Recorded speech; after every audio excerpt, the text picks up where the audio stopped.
Friends, आज हम राष्ट्रीय खाद्य कानून एवं विनियमन मतलब राष्ट्रीय स्तर पर खाद्य से रिलेटेड जो भी कानून है, विनियमन है, उनके बारे में देखेंगे। एक एक्ट जो है एनएफएस, ये आपने वैसे भी डिटेल में पढ़ रखा होगा, इसे अपन नेक्स्ट वीडियो में डिटेल में देख लेंगे। बाकी एक्ट को अपन अभी देख लेते हैं। खाद्य मिलावट निवारण अधिनियम 1954 मतलब prevention of food adulteration act 1954, PFA act बोलते हैं। तो ये 1954 का इसका उद्देश्य क्या है? खाद्य पदार्थों में मिलावट रोकना, शुद्धता सुनिश्चित करना। तो इसके की फीचर्स मतलब मुख्य विशेषताएं क्या हैं? फर्स्ट कॉम्प्रिहेंसिव लॉ है, किससे रिलेटेड? फूड क्वालिटी से रिलेटेड इंडिया में। तो इंडिया में फूड क्वालिटी के लिए पहला कॉम्प्रिहेंसिव लॉ है ये। Prescribe standards for various foods like milk, ghee, oil, T, spices, sweets. तो इसने बहुत सारे फूड आइटम्स हैं, उसके लिए स्टैंडर्ड को बताया कि ghee, milk, oil, tea, spice, sweets, इनके लिए क्या स्टैंडर्ड रखा जाए।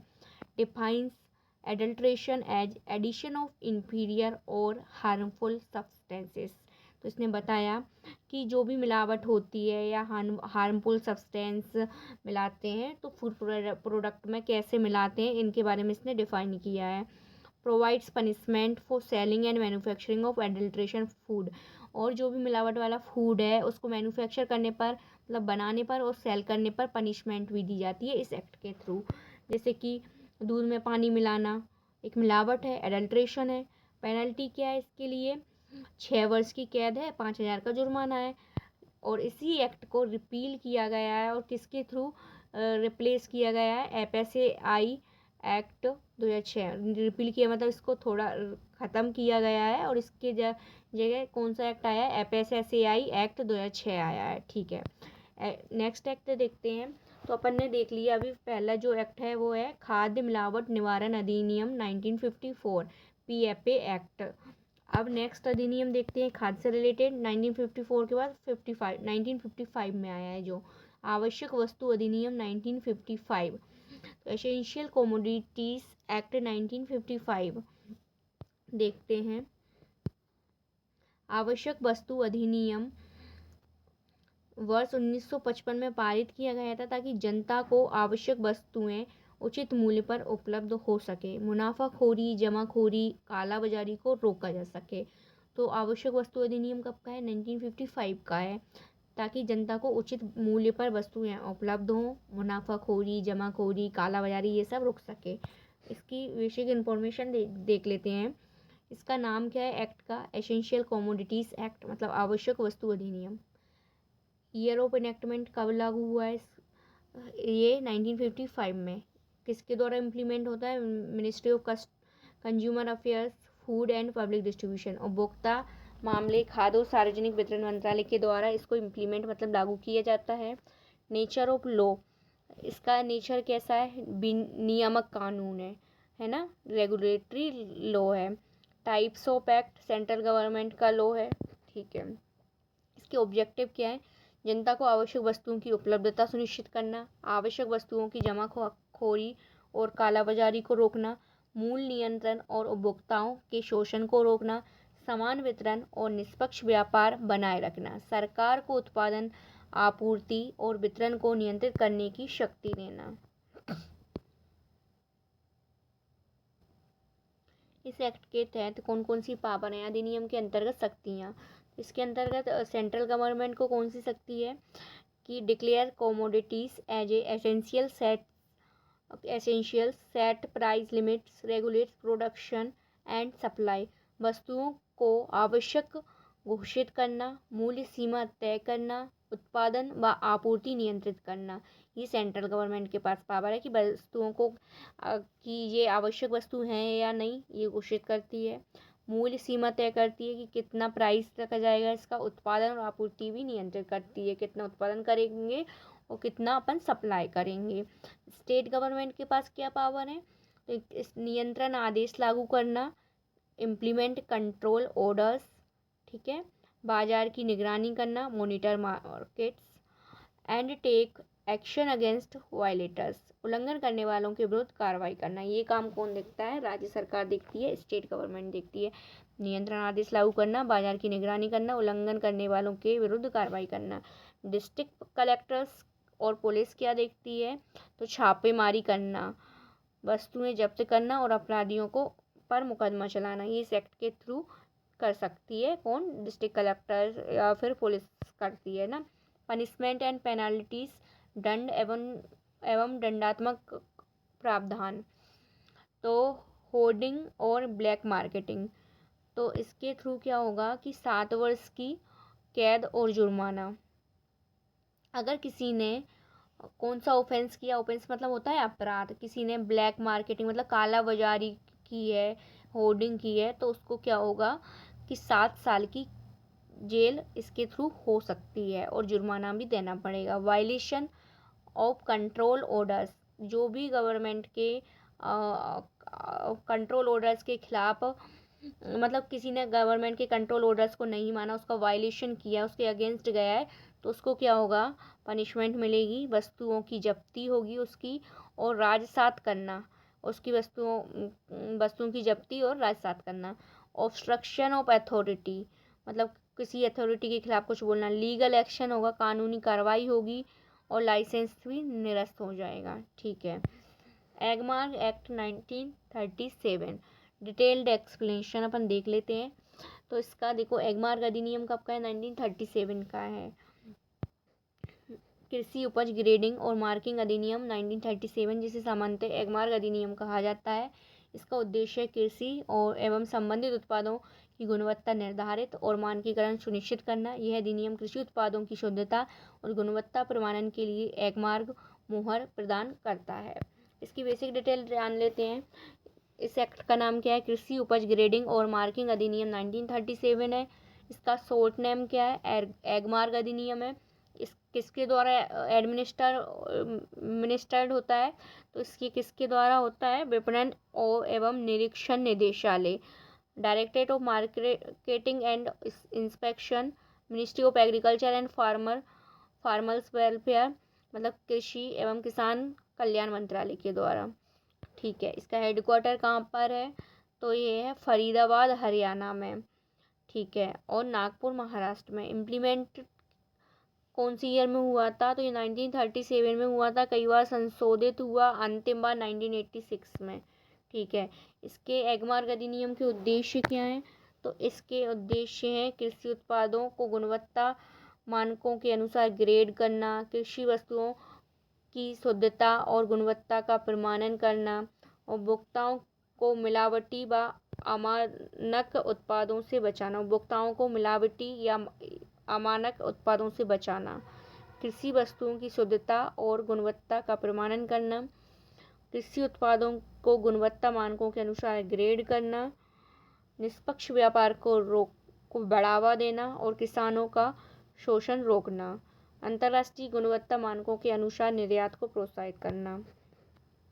इसके जो व्हाट इज एगमार्क, एगमार्क होता क्या है, एगमार्क एक क्या है, गुणवत्ता प्रमाणन चिन्ह है जो उन कृषि उत्पादों को दिया जाता है जो अधिनियम के द्वारा निर्धारित गुणवत्ता मानकों का पालन करते हैं। Agmark equal to agricultural marketing certification mark.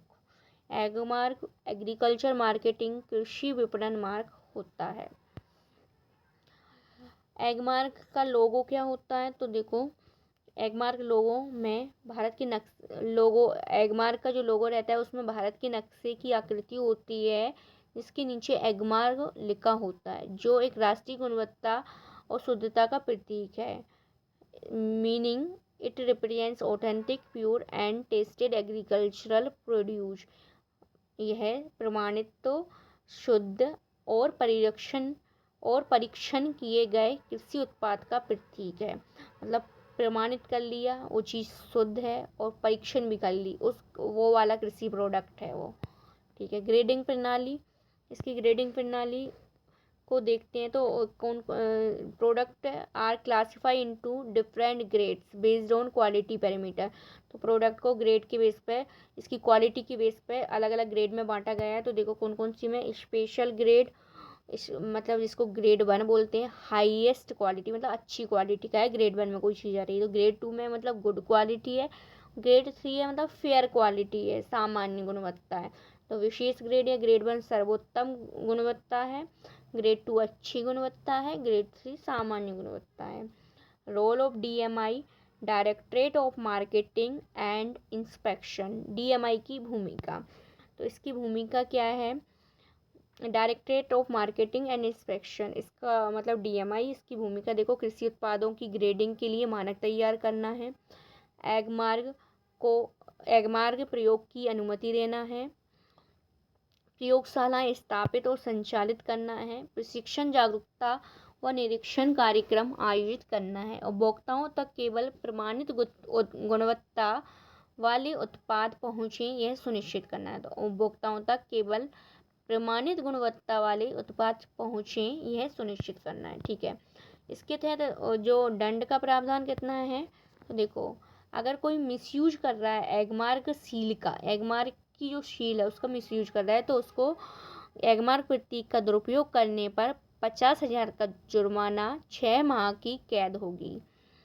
Selling सब standard products under Agmark level, तो कोई भी सब स्टैंडर्ड प्रोडक्ट हैं एगमार्क लेवल के उसको सेल कर रहा है, तो उसको क्या होगा, एगमार्क लेवल पर अब अमानक वस्तु बेचने पर लाइसेंस रद्द और जुर्माना हो जाएगा, उसका लाइसेंस भी रद्द होगा, जुर्माना भी लग जाएगा। ठीक है, नेक्स्ट क्या है, मिसलीड कर रहा है, फॉल्स मिसलीड लेवलिंग, मतलब झूठे भ्रामक लेवल लगा रहा है तो इस पर जब्ती और मुकदमा चलेगा। ठीक है, अब है नेक्स्ट एक्ट जो क्या है, कब का है, एफपीओ एक्ट है, फ्रूट्स प्रोडक्शन ऑर्डर एक्ट नहीं है, सॉरी ऑर्डर है, ये आदेश है, फल आदेश 1955 का है, और प्रसंस्करण तो फल उत्पादों के निर्माण, गुणवत्ता और लेबलिंग को नियंत्रित करता है, मतलब regulates manufacture quality and labelling of processed food products. ठीक है, प्रसंस्कृत फल उत्पादों का निर्माण, गुणवत्ता और लेबलिंग को नियंत्रित करता है, जूस, जैम, सॉस, अचार जैसे उत्पादों पर लागू होता है। एडमिनिस्ट्रेट किसके द्वारा होता है, ministry of food processing industries के द्वारा एडमिनिस्ट्रेट होता है ये।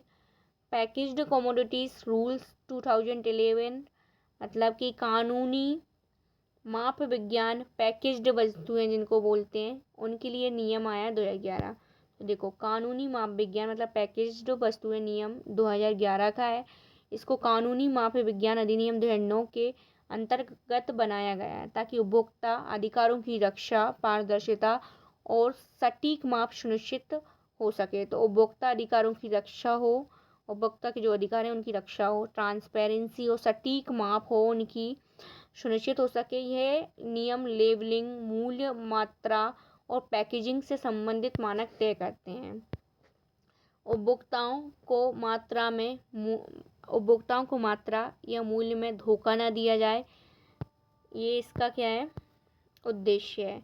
ठीक है, उपभोक्ताओं की मात्रा या मूल्य में धोखा नहीं दिया है, लेबलिंग को स्पष्ट, सूचनात्मक और मानकीकृत बनाना, वस्तुओं की पैकेजिंग में एकरूपता बनाए रखना और उपभोक्ताओं को उत्पादों की तुलना में सुविधा देना।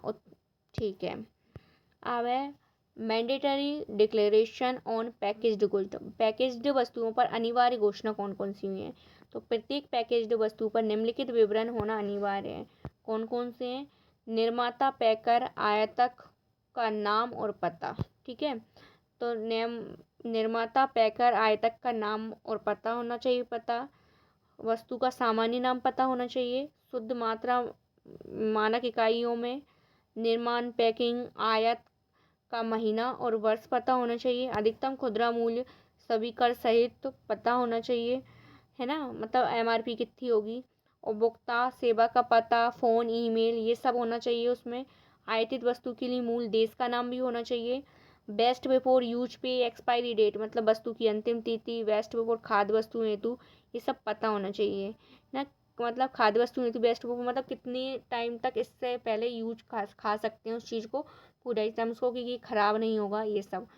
FSSA licence number, FSSAI licence number for food product, खाद्य उत्पादों हेतु एफएसएसएआई लाइसेंस नंबर भी उसमें होना चाहिए। तो क्या क्या होना चाहिए, पहला कि किसने बनाया है उसका एड्रेस होना चाहिए, पैकर कौन है उसका भी पता होना चाहिए, उसमें आयातक का नाम मतलब कौन किसने इम्पोर्ट किया है इसका भी पता होना चाहिए, है ना, ये सब होना चाहिए उसमें।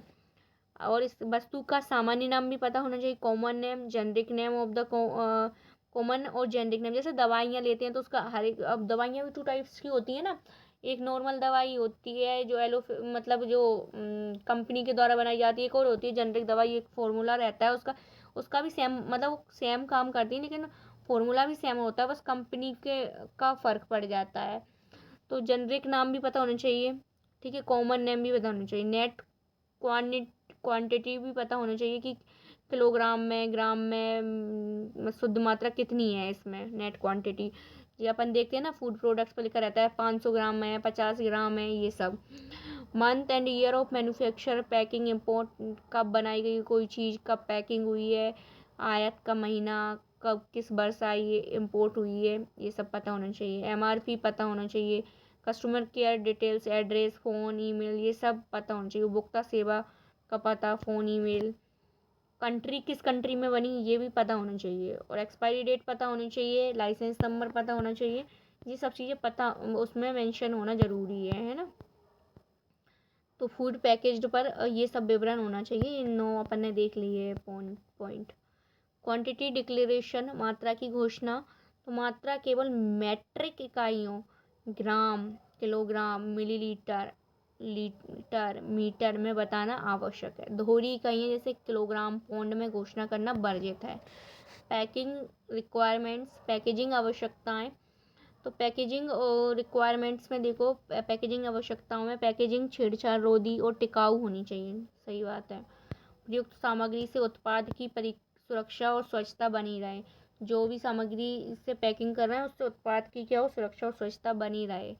प्रत्येक पैकेज में घोषित मात्रा ही होनी चाहिए, जितना डिक्लेयर किया कि 50 ग्राम है तो 50 ग्राम होना चाहिए। उन्हें उपयोग योग्य पैकेज पर स्पष्ट उल्लेख होना चाहिए, और अगर ऐसा कोई पैकेट है जिसको अपन वापस यूज कर सकते हैं उस पर स्पष्ट मेंशन होना चाहिए, है ना। अब प्राइस डिक्लेरेशन, मूल्य घोषणा।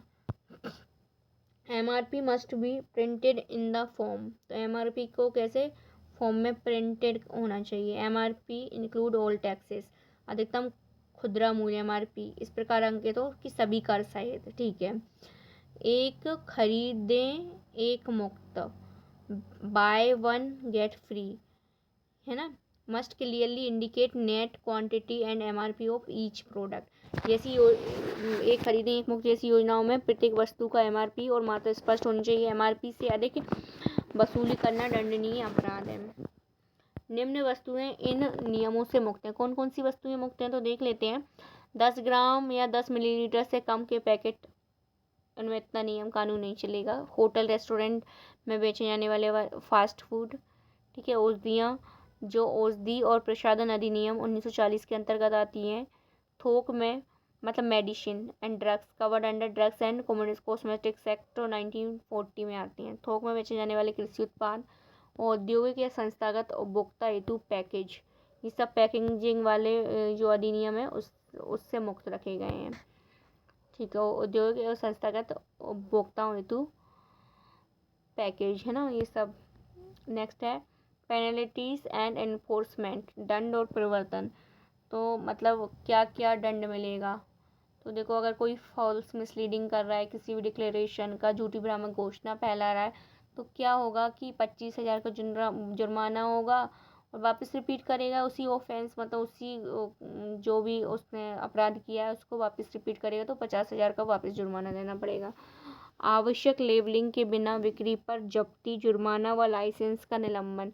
तो आवश्यक जो लेबलिंग की है उसके बिना, मतलब अगर लेबलिंग जो है मतलब करनी चाहिए वो नहीं की है और फिर भी बिक्री कर रहा है बिना लेबलिंग के, तो जब्ती भी हो सकती है उसकी वस्तु, जुर्माना और लाइसेंस भी ख़त्म हो सकता है, सस्पेंड हो लाइसेंस सस्पेंड हो सकता है, ठीक है।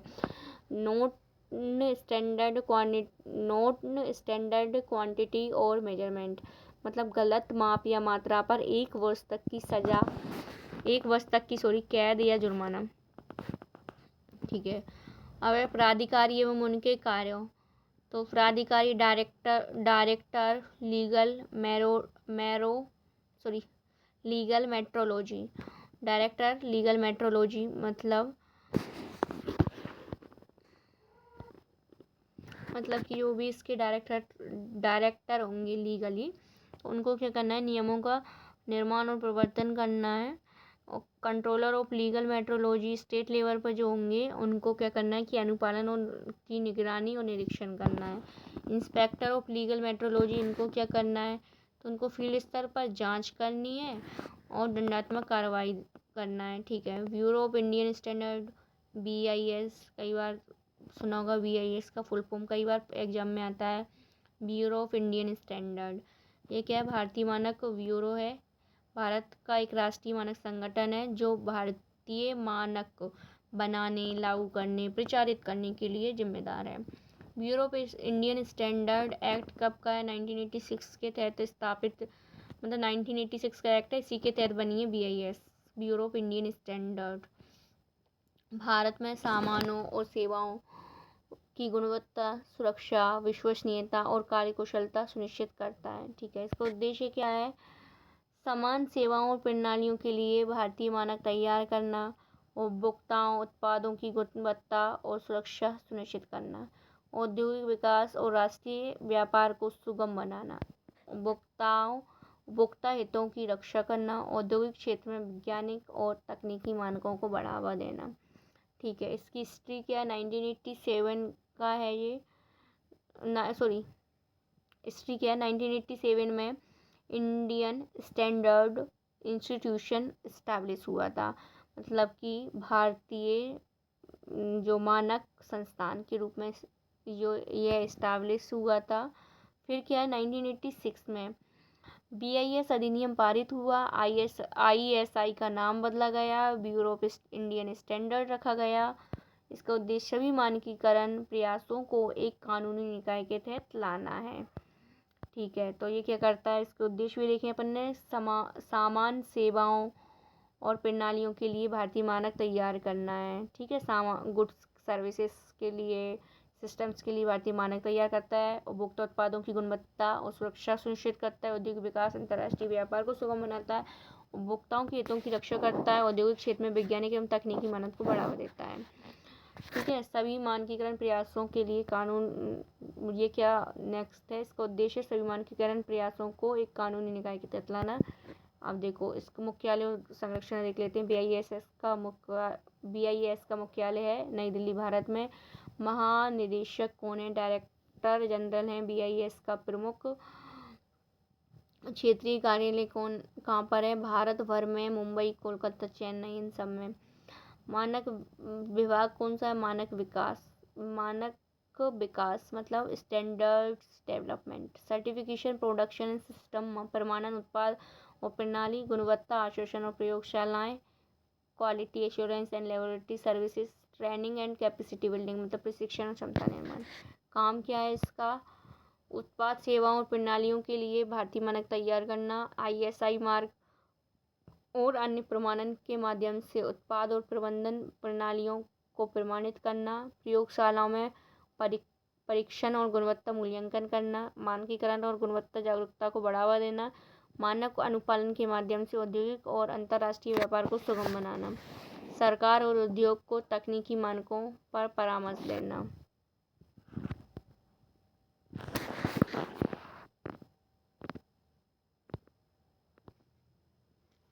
अब अपन देख लेते हैं सर्टिफिकेशन स्कीम्स, प्रमाणन योजनाएं कौन कौन सी हैं इसकी।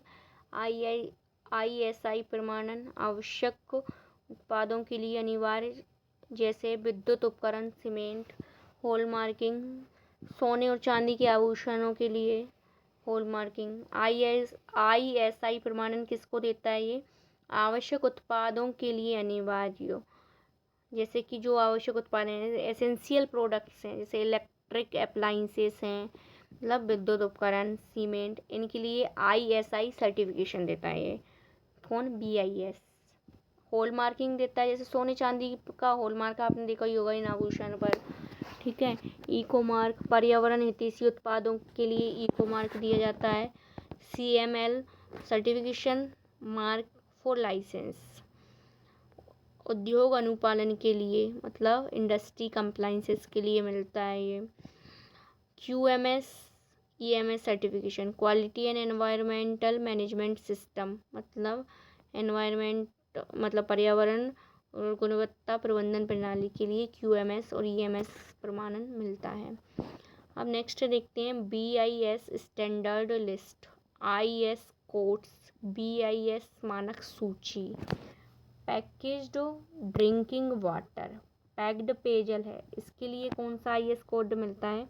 IS 14543 या फिर 10-500, IS 10-500 है ना, ये मिलता है सुरक्षित पेयजल सुनिश्चित करने के लिए। हानि के लिए, सेहत के लिए IS 134-28, ये मिलता है सेहत की गुणवत्ता और शुद्धता के लिए। स्पाइसेस के लिए मतलब मसालों के लिए IS 5402, मसालों की गुणवत्ता और स्वच्छता के लिए। दूध और दुग्ध उत्पाद के लिए IS 6273, दुग्ध उत्पादों के परिरक्षण और स्वच्छता के लिए। एडिबल साल्ट मतलब खाद्य नमक के लिए IS 722 मिलता है, नमक की शुद्धता और सुरक्षा के लिए। रिफाइंड शुगर चीनी, शुद्ध चीनी के लिए IS 1172 मिलता है, गुणवत्ता और ग्रेडिंग के लिए। बिस्कुट के लिए मिलता है IS 1234, गुणवत्ता, पैकेजिंग और लेबलिंग के लिए। पैकेज्ड फ्रूट जूस के लिए मतलब पैक्ड फलों के रस के लिए मिलता है क्या? सुरक्षा, स्वच्छता, लेबलिंग के लिए IS 134-28, ठीक है, सेफ्टी, हाइजीन एंड लेबलिंग के लिए। नेक्स्ट देखते हैं सॉफ्ट ड्रिंक्स के लिए IS 134-28, सुरक्षा और योजकों के नियंत्रण के लिए। जमी हुई खाद्य सामग्री के लिए भंडारण, पैकेजिंग और गुणवत्ता के लिए IS 10-652, सीमेंट के लिए IS 269, मजबूती और गुणवत्ता मानक के लिए। स्ट्रक्चरल स्टील के लिए, संरचनात्मक स्टील के लिए IS 20-62, यांत्रिक गुण और गुणवत्ता के लिए। इलेक्ट्रिकल अप्लायंसेस के लिए, विद्युत उपकरण के लिए IS 302, सुरक्षा और प्रदर्शन के लिए। LPG सिलेंडर के लिए IS 148-46, सुरक्षा और सामग्री मानक। पैकेजिंग मटेरियल के लिए कौन सा मिलता है? IS 540 या IS 101, खाद्य ग्रेड, गुणवत्ता और सुरक्षा के लिए। घरेलू गैस स्टोव के लिए IS 42-46, सुरक्षा और दक्षता के लिए। खाद्य स्वच्छता दिशा निर्देश IS 115-28, स्वच्छता और सुरक्षित प्रबंधन सुनिश्चित करना। बिस्कुट और बेकरी उत्पाद के लिए IS 1098 मिलता है, गुणवत्ता और लेबलिंग के लिए। इन्फेंट मिल्क मतलब शिशु दूध के लिए IS 134-28 मिलता है, सुरक्षा और पोषण सामग्री के लिए। रेडी टू ईट फूड मतलब तैयार खाने के उत्पाद के लिए मिलता है IS 134-28, सुरक्षा, लेबलिंग और सेल्फ लाइफ के लिए। नेक्स्ट है the legal metrology act 2009, weights and measurement act मतलब कानूनी माप और वजन अधिनियम 2009, वजन और माप अधिनियम।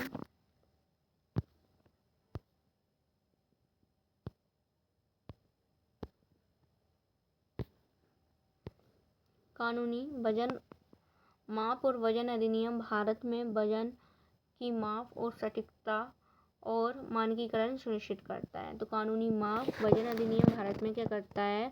वजन की माप और सटीकता सुनिश्चित करता है। Standard of weights and measures act 1976 का स्थान लेता है ये, ठीक है। ये एक्ट कब का है? तो 2009 का है ना। और ये किस एक्ट की जगह ले रहा है? तो ये एक्ट की जगह ले रहा है standards of weights and measures act 1976।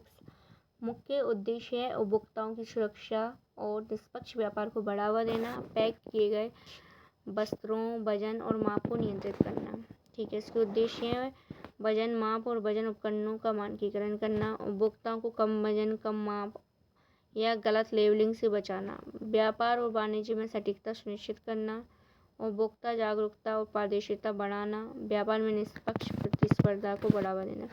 की प्रोविजंस महत्वपूर्ण प्रावधान, standard units kilogram, litre, metre जैसी मीट्रिक इकाइयाँ अनिवार्य करना, व्यापार में सभी माप और वजन इन कानूनी इकाइयों में होने चाहिए।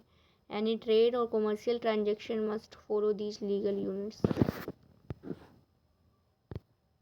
नेक्स्ट है क्या? पैकेज्ड कमोडिटीज मतलब पैक किए गए वस्त्र। requires pre-packaging with name of commodity, net quantity, manufacturing expiry date, MRP and manufacturer details, prevent short weight और मिसलीडिंग पैकेजिंग। पैक किए गए उत्पादों पर अनिवार्य उत्पाद का नाम होना चाहिए, शुद्ध मात्रा होनी चाहिए, निर्माण समाप्ति तिथि पता होनी चाहिए, अधिकतम खुदरा मूल्य और निर्माता का विवरण होना चाहिए। कम वजन या भ्रामक पैकेजिंग को रोकता है। वेरिफिकेशन ऑफ इंस्ट्रूमेंट्स, उपकरणों का सत्यापन, सभी वजन तराजू, सभी all weighing scales, meters, measuring device must be verified and stamped by authorised officers.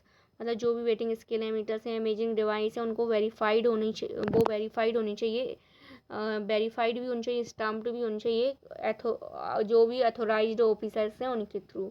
Ensures accuracy in commercial transaction, तो एक्यूरेसी भी इंश्योर होनी चाहिए कि उनमें सटीकता है कॉमर्शियल ट्रांजेक्शन में, मतलब व्यापारिक लेन देन में सटीकता सुनिश्चित होनी चाहिए। और जो भी उनकी स्केल है, मीटर है, माप उपकरण है, उनके लिए क्या है, अधिकृत अधिकारियों द्वारा सत्यापित और मुहरबंद मतलब स्टाम्प्ड वो होनी चाहिए। ठीक है। कंज्यूमर प्रोटेक्शन मतलब उपभोक्ता संरक्षण, धोखाधड़ी वाले व्यापारिक कार्य को रोकता है। उपभोक्ता कम वजन, गलत मात्रा या भ्रामक लेबलिंग की शिकायत कर सकते हैं। उल्लंघन करने वालों के खिलाफ कानूनी कार्रवाई की जा सकती है। ऑफेंस एंड पेनल्टीज मतलब अपराध और दंड।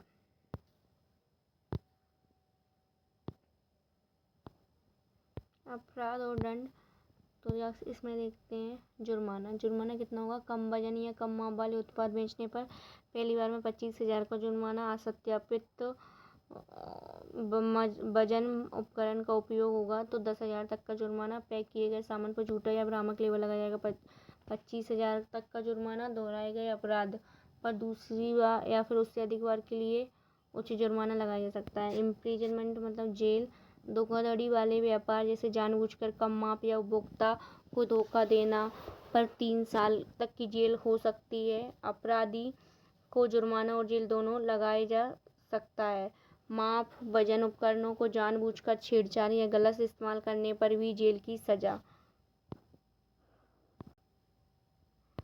ठीक है, जेल की सजा होगी और हो सकती है, मतलब माप उपकरणों को जानबूझकर छेड़छाड़ या गलत इस्तेमाल करने पर जेल की सजा हो सकती है। Important sections of legal metrology act, महत्वपूर्ण धाराएं। तो देखो इसमें धारा 3, इसमें क्या है कि व्यापार के लिए कानूनी इकाइयाँ किलोग्राम, लीटर, मीटर ये सब लिखा होना चाहिए। ठीक है, ये लीगल स्टैंडर्ड है। ठीक है। सेक्शन 4 बोलता है मानक वजन और माप, सरकार द्वारा निर्धारित मानक उपयोग किए जाएंगे। सेक्शन 7 बोलता है गैर मानक वजन माप पर प्रतिबंध। सेक्शन 18 क्या बोलता है? सेक्शन 18 बोलता है पैक किए गए सामान, नाम, मात्रा, MRP, निर्माण समाप्ति तिथि ये सब पता होना चाहिए। पैक किए गए सामान पर नाम, मात्रा, MRP, निर्माण समाप्ति तिथि। सेक्शन 22 बोलता है कि वजन और माप का सत्यापन होना चाहिए, उपकरण सत्यापित और मुहरबंद होने चाहिए।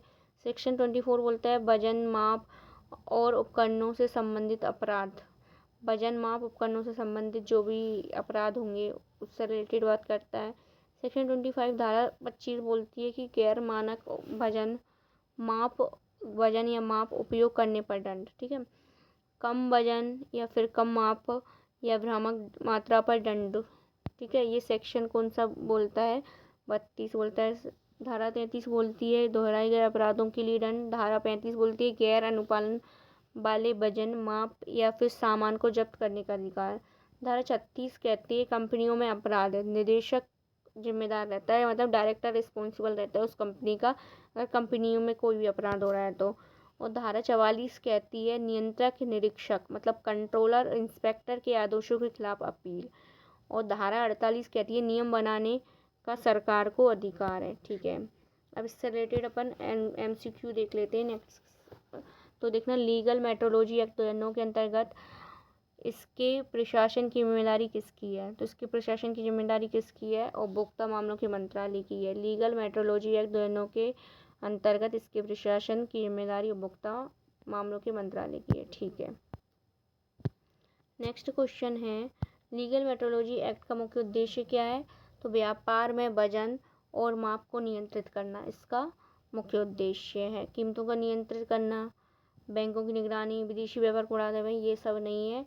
इसका मेन उद्देश्य क्या है? लीगल मेट्रोलॉजी एक्ट का व्यापार में वजन और माप, मतलब कि और जो भी रेगुलेट है weight and to regulate weights and measures in trade में जो भी वजन है किसी भी प्रोडक्ट का और उसकी माप, ये सबको नियंत्रित करना है। Legal metrology packaged commodities rules 2011 यह सुनिश्चित करता है कि क्या सुनिश्चित करता है? ये इंश्योर करता है कि consumers get correct and clear information, मतलब कि उपभोक्ताओं को सही और स्पष्ट जानकारी मिले। ये किस रूल में लिखा गया है? Legal metrology packaged commodities rules 2011। ठीक है। What is the purpose of the essential commodities act? Essential commodities act का उद्देश्य क्या है? आवश्यक वस्तुओं की कीमत और आपूर्ति को नियंत्रित करना, ये इसका उद्देश्य है। नेक्स्ट क्वेश्चन देखते हैं। निम्नलिखित में से कौन सी वस्तु सामान्यतः आवश्यक वस्तु अधिनियम के अंतर्गत नहीं आती है? कौन सी नहीं आती? चावल, पेट्रोल, मोबाइल फ़ोन, दालें। तो ये मोबाइल फ़ोन नहीं आएंगे क्योंकि मोबाइल फ़ोन आवश्यक वस्तु नहीं है। चावल आवश्यक वस्तु है, पेट्रोल भी आवश्यक वस्तु है, दालें भी हैं आवश्यक वस्तु, मोबाइल फ़ोन आवश्यक वस्तु नहीं है। ठीक है, इसके बिना भी काम चल सकता है, इसलिए ये आवश्यक वस्तु नहीं है। ECA अधिनियम के तहत सरकार को कौन सी शक्ति प्रदान की गई है? एसेंशियल कमोडिटीज एक्ट के तहत सरकार को कौन सी शक्ति प्रदान की गई? किसी भी वस्तु को आवश्यक घोषित करना। ये शक्ति किसके पास है? किसी भी वस्तु को ये जरूरी है, आवश्यक है या नहीं, एसेंशियल है या नहीं, ये कौन डिसाइड करता है? गवर्नमेंट डिसाइड करता है। ये शक्ति गवर्नमेंट के पास है। ठीक है। इस अधिनियम के अंतर्गत खाद्य अपमिश्रण, मतलब फूड अडल्ट्रेशन, किसे माना गया है? तो हानिकारक पदार्थों को जोड़ना, एडिंग हार्मफुल सब्सटेंसेस। ठीक है। अब है which act replaced PFA act in 2006, मतलब 2006 में किस अधिनियम ने PFA अधिनियम को प्रतिस्थापित किया? खाद्य सुरक्षा और मानक अधिनियम ने PFA अधिनियम को प्रतिस्थापित किया है। BIS का फुल फॉर्म क्या है? Bureau of Indian standard. भारतीय मानक ब्यूरो। BIS की भूमिका क्या है? भारतीय मानक और प्रमाणन बनाना। भारतीय मानक ब्यूरो BIS की स्थापना कब हुई थी? 1986 में हुई है। उत्पाद की गुणवत्ता आश्वासन के लिए BIS कौन सी चिन्ह जारी करता है? ISI मार्क, मतलब कि किसी भी उत्पाद की गुणवत्ता या आश्वासन, क्वालिटी एश्योरेंस के लिए BIS कौन सा चिन्ह जारी करता है? ISI mark. ठीक है। BIS अधिनियम 2016 ने किस अधिनियम को प्रतिस्थापित किया है? तो इसने BIS एक्ट 1986 को प्रतिस्थापित किया है। ठीक है, 2016 के अधिनियम ने। ठीक है। नेक्स्ट है BIS का प्रशासन किस मंत्रालय के अधीन है? तो ministry of consumer affairs, food and public distribution, मतलब उपभोक्ता मामले एवं खाद्य एवं सार्वजनिक वितरण मंत्रालय के तहत BIS का प्रशासन है। ठीक है। एगमार्क का संबंध किससे है? कृषि उत्पादों से। एगमार्क प्रमाणन यह सुनिश्चित करता है कि उत्पाद शुद्ध और मानक गुणवत्ता का है। तो एगमार्क प्रमाणन ये सुनिश्चित करता है कि उत्पाद शुद्ध है और मानक गुणवत्ता का है। ठीक है। एगमार्क किस अधिनियम के तहत संचालित है? तो agricultural produce grading and marketing act 1937 के तहत संचालित है एगमार्क। ठीक है। एगमार्क प्रमाणन किसके द्वारा दिया जाता है? तो एगमार्क प्रमाणन किसके द्वारा दिया जाता है? Directorate of marketing and inspection के द्वारा। ठीक है। एगमार्क प्रमाणन निकाय का मुख्यालय कहाँ है? जयपुर में है। पैक किए गए वस्तुओं की मात्रा और लेबलिंग किस अधिनियम द्वारा नियंत्रित होती है? लीगल मेट्रोलॉजी एक्ट 2009 के द्वारा। नेक्स्ट है पैकेज्ड वस्तु नियम बनाए जाते थे, लीगल मेट्रोलॉजी एक्ट बनाए गए थे, पैकेज्ड वस्तु पैकेज्ड कमोडिटीज रूल्स वर framed under legal metrology act 2009। ठीक है। इसके तहत ही ये रूल बनाया गया था, पैकेज्ड कमोडिटीज रूल, इसका एक्ट है लीगल मेट्रोलॉजी एक्ट 2009। निम्न में से किसे पैक किए गए वस्तु पर अंकित करना अनिवार्य है? तो निर्माता का नाम, पता, शुद्ध मात्रा, अधिकतम खुदरा मूल्य, ये सभी बताना जरूरी है। पैकेज्ड वस्तु पर मतलब नाम भी पता होना चाहिए मैन्युफैक्चरर का, उसका एड्रेस पता होना चाहिए, नेट क्वांटिटी भी पता होनी चाहिए, एमआरपी भी पता होनी चाहिए। वैधानिक माप विज्ञान अधिनियम किस वर्ष लागू हुआ? 2009 में। पैकेज्ड वस्तु नियमों का उल्लंघन पर क्या दंड हो सकता है? तो जुर्माना भी लग सकता है, कारावास भी हो सकती है। Violation of packaged commodities rules में result in fine and imprisonment both A and B. ठीक है। आवश्यक वस्तु अधिनियम किस वर्ष लागू किया गया था? 1955 में किया गया था। ठीक है। आवश्यक वस्तु अधिनियम का मुख्य उद्देश्य क्या है? तो इसका उद्देश्य कीमत नियंत्रण और जमाखोरी को रोकना। निम्न में से किन्हीं आवश्यक वस्तु घोषित किया जा सकता है? खाद्य पदार्थ, औषधियाँ और उर्वरक उपयुक्त सभी को। आवश्यक वस्तु अधिनियम का प्रशासन कौन सा मंत्रालय करता है? Ministry of consumer affairs, food and public distribution. ठीक है। आवश्यक वस्तु अधिनियम के उल्लंघन पर क्या दंड है? तो 7 वर्ष का कारावास। ठीक है।